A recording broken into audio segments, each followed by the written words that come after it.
नमस्कार दोस्तों, आज हम महाभारत की व्यूह रचना के बारे में जानने वाले हैं। महाभारत में सिर्फ चक्रव्यूह का ही नाम सुना होगा आपने, लेकिन महाभारत के युद्ध में कई प्रकार की व्यूह रचना का उल्लेख मिलता है।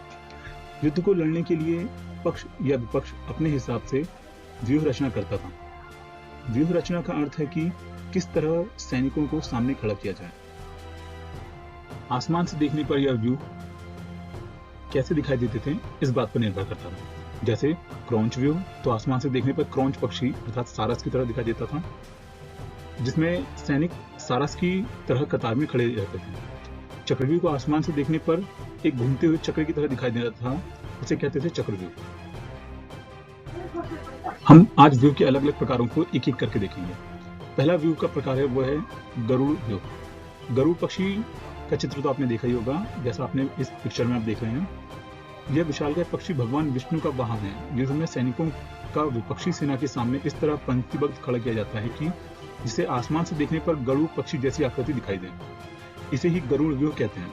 महाभारत में इस व्यूह की रचना भीष्म पितामह ने की थी। दूसरा है क्रॉन्च व्यूह।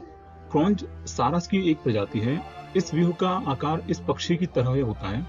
महाभारत में इस व्यूह की रचना युधिष्ठिर ने की थी। अगला है मकर व्यूह।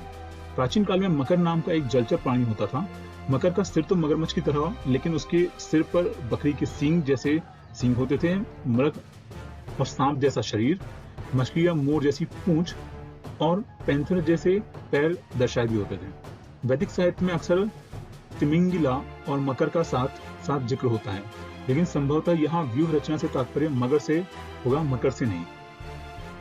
महाभारत में इस व्यूह की रचना कौरवों ने की थी। कछुआ व्यूह, जैसे कच्छप व्यूह भी कहते हैं। इसमें सेना को कछुए की तरह जमाया जाता है। जिस प्रकार कछुए के 4 पैर और एक सिर शील्ड या ढाल के अंदर आ जाता है मुसीबत होने पर, वैसे ही यह व्यूह होता है। इसमें कुछ सैनिक उस ढाल, जो लोग ढाल लेकर चलते हैं, वो बीच में रहते थे। जैसे ही उन्हें लगता था कि कोई मुसीबत आने वाली है, वो सभी लोग पीछे हटकर अपने ढाल के अंदर घुस जाते थे और वहां अंदर से वार किया करते थे। अगला है अर्धचंद्राकार व्यू। अर्धचंद्राकार व्यू का अर्थ तो आप समझ सकते हैं, मतलब हाफ मून। सैन्य रचना जब अर्धचंद्र की तरह होती थी तो उसे अर्धचंद्राकार व्यू कहते थे। इस व्यू की रचना अर्जुन ने कौरवों के गरुड़ व्यू के प्रत्युत्तर में दी थी। मंडलाकार व्यू। मंडल का अर्थ होता है गोलाकार या चक्राकार। इस व्यूह का गठन परिपत्र रूप में होता है। महाभारत में इस व्यूह की रचना भीष्म पितामह ने की थी। इसके प्रत्युत्तर में पांडवों ने वज्र व्यूह की रचना कर इसे भेद दिया था। अगला है सबसे ज्यादा जिसे जाना जाता है महाभारत के युद्ध में जिस व्यूह को, वो है चक्रव्यूह। चक्रव्यूह को आसमान से देखने पर एक घूमते हुए चक्र के समान सैन्य रचना दिखाई देती है। इस चक्रव्यूह को देखने पर इसमें अंदर जाने का रास्ता तो नजर आता है, लेकिन बाहर निकलने का रास्ता नजर नहीं आता है। आपने स्पाइरल देखा होगा, जिस बस उसी तरह का होता है ये। महाभारत में इस व्यूह की रचना गुरु द्रोण ने की।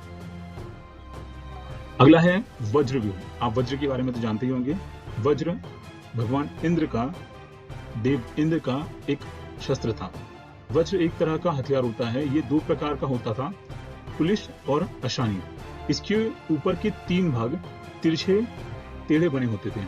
बीच का हिस्सा पतला होता था, पर यह बड़ा वजनदार होता है। इसका आकार देखने में इंद्रदेव के वज्र जैसा होता है। महाभारत में इस व्यूह की रचना अर्जुन ने की थी।